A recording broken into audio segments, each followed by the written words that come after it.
Going to run through some of the back office and customization features available within the software. So here we have the screen that users will see when they first log into their account. So this is the dashboard area. Users will generally spend majority of their time within the property section where they will perform their reports, maybe download previous reports, etc. That's where all the magic happens, if you like. However, there are some other areas of the software that are going to be quite significant, quite important. So we have the users section, which we're going to look at in a moment. We also have, just by clicking up here on the username, we also have a settings section in here as well, and a billing section. Now, within the settings section, that's where we'll find various different tabs to put various pieces of information in, and it's designed to be very easy to use, very user friendly. So the first bit we have is a U tab.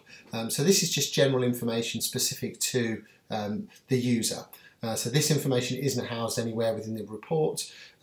It just gives you a brief overview of who's logged in. We then have a company section in here.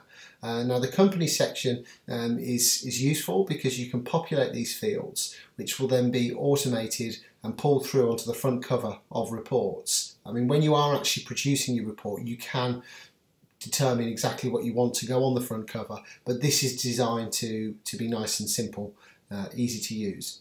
We also have a branch details section.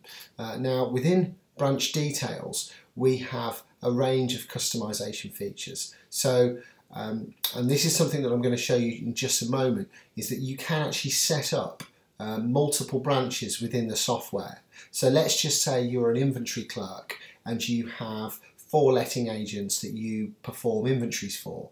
You can set up 4 separate portfolios, and therefore you can have 4 separate logos for each of those individual branches. And moreover, you can then invite the staff members of those letting agents to log in to their own portfolios. So for instance, letting agency A won't get to see the properties that you've performed for letting agency B. They will all have their own individual login section. So, and to do that, all you would do is go onto your branch setup. So in branch setup here, and I would just say I want to add a branch. So I would set my branch up in here, and then hit done. I'm not going to do that now because I'm trying to make this demonstration quite snappy, but once I've set that branch up, I can then go into my branch details and I can set them up with a logo. So I might come into here, choose the logo that I want to add. I'm just going to add any old picture in for the time being just to demonstrate this. So here we have, I've set up a logo for this particular letting agency now, and then if I were to populate these fields and hit done, it would show up in here for me. I can also control the inventory sign, our digital paperless approval process. I can control how long the tenants have to respond to that process. I can also set up property defaults in here as well. So if I have properties with specific items in them, I can pre-populate those so they get automatically added, which might save time when I'm at the property. Equally, I could also reorder items within the report and how they're presented. So some users like to record the ceiling before they record the floor. So you can do all of that within the property default section. We also have a really simple disclaimer and declaration editing section as well. So I can just go into this bit here and literally overtype what I want to overtype, and that will show up on the system for me. So I'm just going to pop now onto the user section as well and just show you that once I've actually set up on the system a separate branch, I can then go into adding a user.